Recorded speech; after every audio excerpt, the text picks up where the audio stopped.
એટલે કલ્પના કરો કે એક સામાન્ય સવાર છે, રસ્તા પર રોજિંદો ટ્રાફિક છે, ઓફિસ જવા માટે વાહનોની ભીડ છે, અને અચાનક એક કાન ફાડી નાખે તેવો જોરદાર અવાજ આવે છે. હા, કોઈ ગંભીર અકસ્માત. બિલકુલ. કોઈ વ્યક્તિનું વાહન સ્લીપ થઈ ગયું છે અને તે રસ્તા પર બેભાન અવસ્થામાં પડી છે. થોડી જ સેકન્ડોમાં લોકોનું એક મોટું ટોળું ત્યાં ભેગું થઈ જાય છે. પણ અહીં એક વિચિત્ર દ્રશ્ય જોવા મળે છે. મોટાભાગના લોકો પોતાના સ્માર્ટફોન કાઢીને વિડીયો ઉતારી રહ્યા છે. જે બહુ જ સામાન્ય થઈ ગયું છે આજકાલ. હા, એટલે કોઈએ 112 નંબર પર કોલ કર્યો છે ખરો, પણ એમ્બ્યુલન્સ હજુ બરાબર 7 મિનિટ દૂર છે. તો આજના આ ડીપ ડાઇવમાં આપણું મિશન એ સમજવાનું છે કે આ 7 મિનિટમાં ખરેખર શું થાય છે. કારણ કે હોસ્પિટલના ઓપરેશન થિયેટરમાં નહીં, પણ રસ્તાની એ ધૂળમાં એ નક્કી થઈ રહ્યું છે કે પેલી વ્યક્તિ બચશે કે નહીં. આજે આપણે સૈયદ અબ્દુલ હકીમ લિખિત પુસ્તક હર ઘર સે એક સૈનિકના માત્ર 11મા પ્રકરણ પર ધ્યાન કેન્દ્રિત કરીશું, જેનું શીર્ષક છે the knowledge that saves lives. આ દ્રશ્ય ખરેખર હચમચાવી મૂકનારું છે, પણ કમનસીબે તે આપણી રોજિંદી વાસ્તવિકતા છે. આપણે હંમેશા એવું માનીએ છીએ કે કોઈને બચાવવાનું કામ એટલે કે રસ્તા પર મેડિકલ ઇમરજન્સી હેન્ડલ કરવાનું કામ માત્ર ડોક્ટરનું જ છે. બરાબર. પણ પુસ્તકનું આ પ્રકરણ આપણને એકદમ અલગ જ દ્રષ્ટિકોણ આપે છે. આ 7 કે 8 મિનિટનો સમયગાળો જ્યાં સુધી કોઈ મેડિકલ સહાય પહોંચે નહીં, તે સમયમાં રસ્તા પર હાજર એક સામાન્ય નાગરિકની પ્રતિક્રિયા જ બધું નક્કી કરે છે. અચ્છા, આ વાતને સમજવા માટે હું એક બહુ જ સાદી રોજબરોજની એનાલોજી વાપરવા માંગુ છું. ધારો કે કોઈ બિલ્ડિંગમાં શોર્ટ સર્કિટથી આગ લાગી છે. હવે ફાયર બ્રિગેડને આવવામાં 10 મિનિટ લાગશે. પણ એ 10 મિનિટ પહેલા જો કોઈ સામાન્ય વ્યક્તિ 1 ડોલ પાણી નાખી દે તો કદાચ આખી બિલ્ડિંગ હાથ થતાં બચી જાય. એકદમ સાચી વાત. અકસ્માતના કિસ્સામાં પણ આ પહેલી કેટલીક મિનિટો એ 1 ડોલ પાણી સમાન જ છે ને? બિલકુલ. સચોટ ઉદાહરણ છે આ. અને મેડિકલ વિજ્ઞાનમાં આ સમયગાળાને શું કહેવાય, ગોલ્ડન અવર તરીકે ઓળખવામાં આવે છે.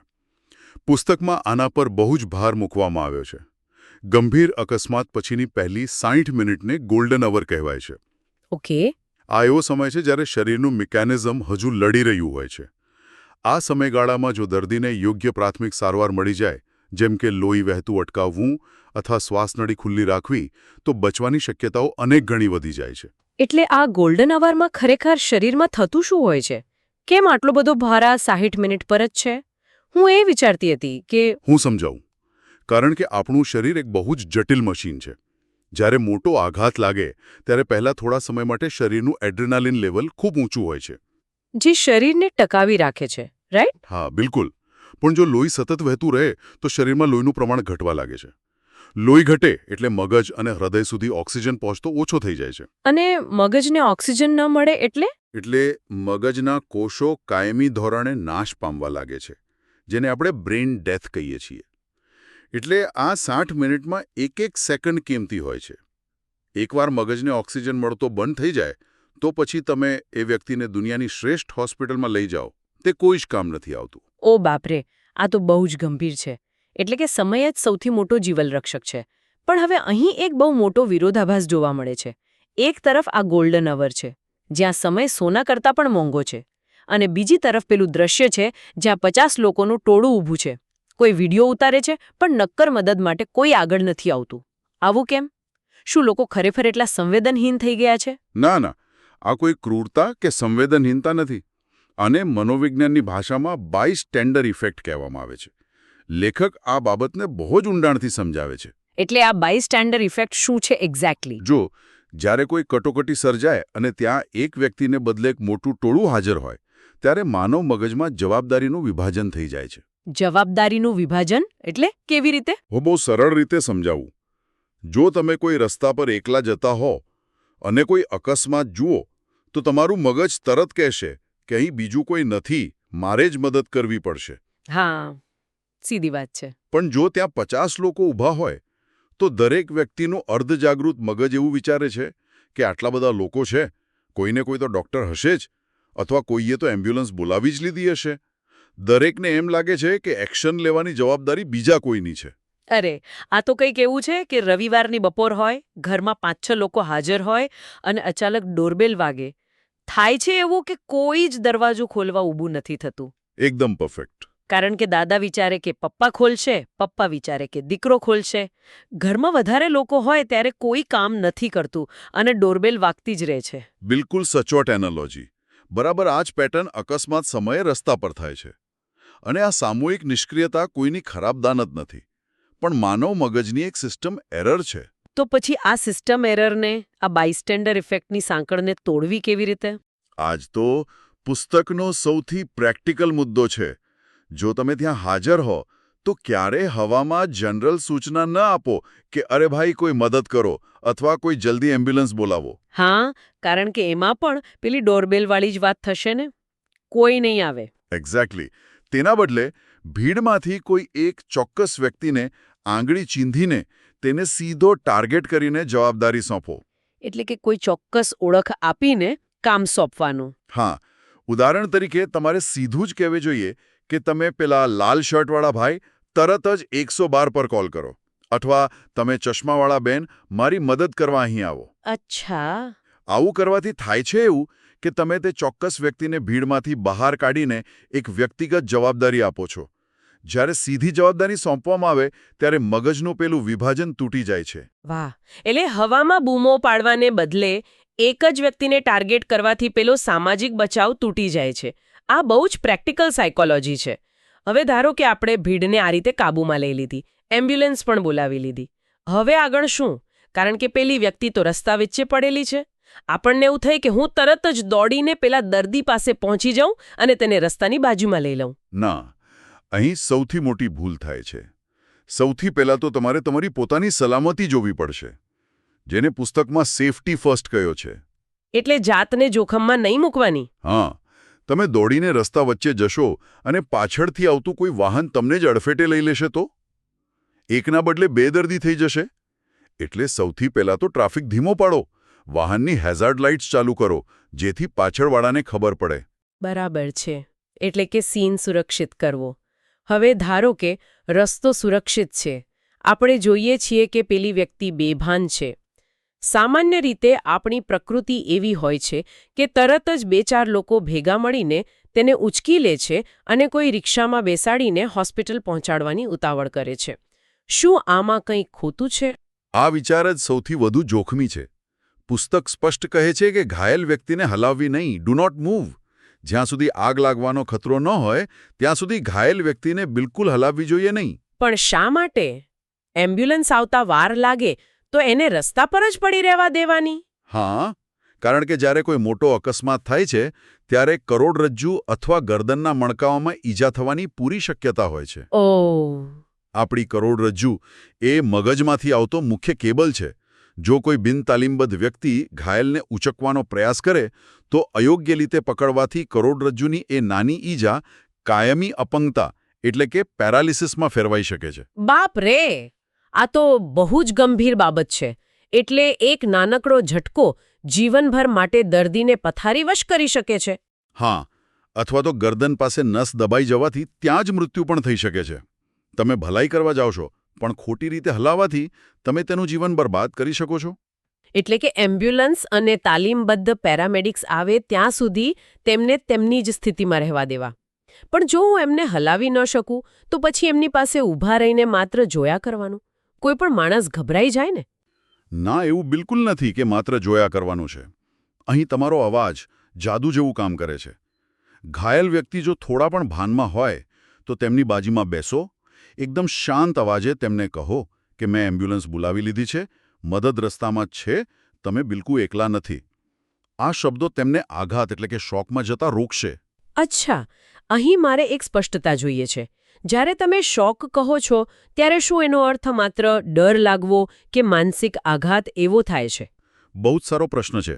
ના, અહીં આઘાત એટલે માત્ર લાગણીશીલ ડર નહીં, પણ મેડિકલ શોક. મેડિકલ શોક એ શું હોય છે? હા, મેડિકલ સાયન્સમાં શોક એક એવી સ્થિતિ છે જ્યારે શરીરમાં અચાનક લોહીનું પરિભ્રમણ ઘટી જાય છે.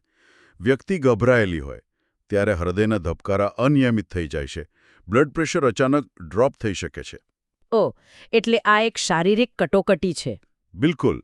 પણ જ્યારે કોઈ શાંત અવાજે તેમની સાથે વાત કરે છે ત્યારે મગજને આશ્વાસન મળે છે, ધબકારા નિયંત્રિત થાય છે. અને શરીર મેડિકલ શોકમાં જતા બચી શકે છે. તમારો અવાજ એ પહેલી દવા છે.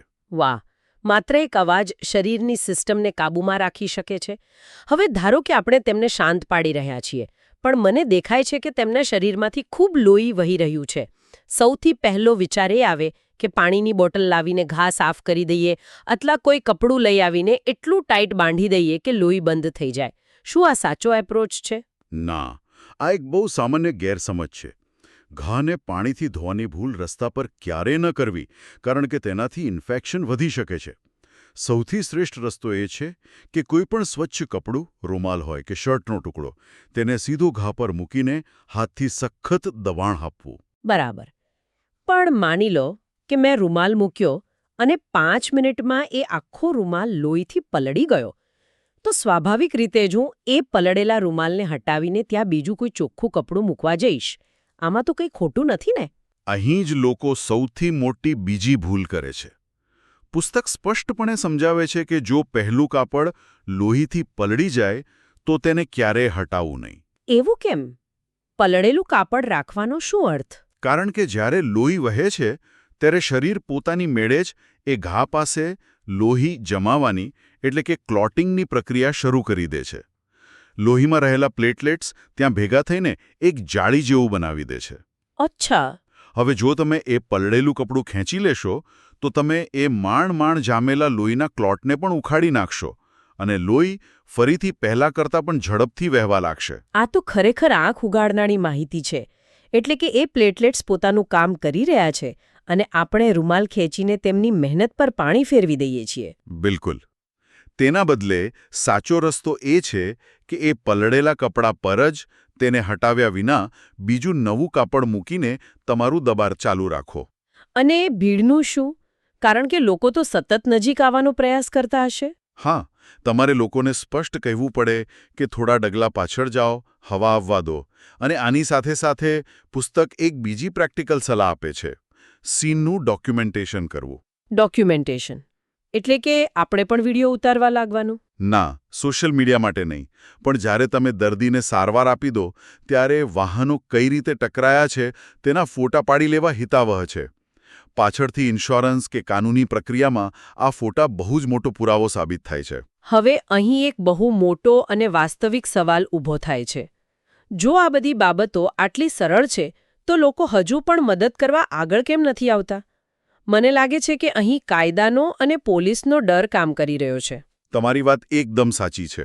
લોકોને એમ લાગે છે કે જો હું મદદ કરવા વચ્ચે પડીશ તો પોલીસ મને જ પૂછપરછ માટે પોલીસ સ્ટેશન બેસાડી દેશે.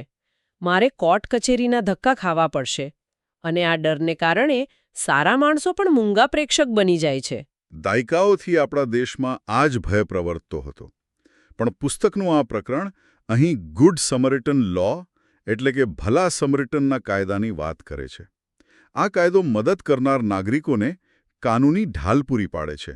તો આ કાયદો ખરેખર કેવી રીતે કામ કરે છે? આ કાયદા મુજબ જો તમે કોઈ અકસ્માત પીડિતને હોસ્પિટલ પહોંચાડો છો તો પોલીસ તમને જબરદસ્તી અટકાવી શકે નહીં. તમારે તમારું નામ કે ઓળખ આપવી ફરજિયાત નથી. અને હોસ્પિટલવાળા? અગાઉ એવું બહુ સાંભળવા મળતું કે હોસ્પિટલવાળા કે પોલીસ કેસ છે, પહેલા પોલીસ રિપોર્ટ લાવો. પણ હવે સુપ્રીમ કોર્ટની ગાઈડલાઇન્સ મુજબ કોઈ પણ હોસ્પિટલ, પછી તે સરકારી હોય કે ખાનગી, તે એડવાન્સ પેમેન્ટ કે પોલીસ ક્લિયરન્સ વિના તાત્કાલિક સારવાર આપવા માટે કાયદેસર રીતે બંધાયેલી છે. આ તો ખરેખર અદ્ભુત છે.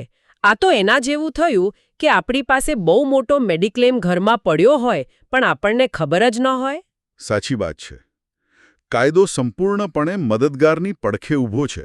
ડરના કારણે પાછા ન હટો. જો કે અહીંયા એક બીજો મુદ્દો પણ છે. જો અકસ્માત ભૂલથી તમારા પોતાના જ વાહનથી થયો હોય તો ઘટના સ્થળેથી ભાગી જવું એ સૌથી મોટી ભૂલ છે. ભાગી જવાના બદલે ત્યાં જ ઊભા રહો અને મદદ કરો. બરાબર છે. આટલી ચર્ચા પછી આપણને બીજાની મદદ કરવા વિશે બહુ સારી સમજ મળી ગઈ. પણ ધારો કે અકસ્માતનો ભોગ આપણે પોતે જ બન્યા હોઈએ તો એક પીડિત તરીકે મારે શું કરવું જોઈએ? જો તમે ભાનમાં છો તો સૌથી પહેલું કામ એ કરો કે ગભરાશો નહીં. જો તમને તમારી ગરદન કે પીઠમાં દુખાવો થતો હોય તો આસપાસના લોકોને સ્પષ્ટ અટકાવીને કહો કે મને હલાવતા નહીં, મને એમ જ રહેવા દો અને એમ્બ્યુલન્સ બોલાવો. પણ જો અકસ્માત એટલો ગંભીર હોય કે હું સંપૂર્ણપણે બેભાન હોઉં તો લોકોને મારા વિશે ક્યાંથી ખબર પડશે? અહીં જ પુસ્તકમાં આપેલી પેલી સ્માર્ટફોનવાળી બહુ જ સરસ ટીપ આવે છે. તમારા સ્માર્ટફોનમાં મેડિકલ આઈડી અથવા આઈસીઈ ફીચર સેટ કરવું. આ કેવી રીતે કામ કરે છે? કારણ કે આજકાલ તો બધાના ફોનમાં પાસવર્ડ હોય છે. કોઈ મારો ફોન કઈ રીતે ખોલી શકશે? એ જ આ ફીચરની ખાસિયત છે. તમારે સેટિંગ્સમાં જઈને તમારું બ્લડ ગ્રુપ, એલર્જી અને ઇમરજન્સી કોન્ટેક્ટ સેવ કરવાના. જ્યારે ફોન લોક હોય ત્યારે પણ સ્ક્રીન પર ઇમરજન્સી કોલનું એક બટન દેખાય છે. કોઈ અજાણી વ્યક્તિ એ બટન દબાવશે ત્યારે પાસવર્ડ નાખ્યા વિના જ સીધી આમાજથી દેખાશે. એટલે કે કોઈ મારી પ્રાઇવેટ માહિતી નહીં જોઈ શકે, પણ મેડિકલ સ્ટાફ સીધું જ જોઈ શકશે કે મારું બ્લડ ગ્રુપ શું છે. બિલકુલ. આનાથી ડોક્ટરોનો સમય બચે છે અને ગોલ્ડન અવરની એક મિનિટ સચવાઈ જાય છે. આ તો ખરેખર માત્ર 2 મિનિટનું કામ છે. આપણે રોજ રાત્રે સૂતા પહેલા ઘરનો દરવાજો લોક કર્યો છે કે નહીં તે ચેક કરીએ છીએ. બસ એટલી જ સરળતાથી આ સેટ કરી દેવું જોઈએ. તે બેભાન અવસ્થામાં તમારો અવાજ બની જાય છે. સાચી વાત છે.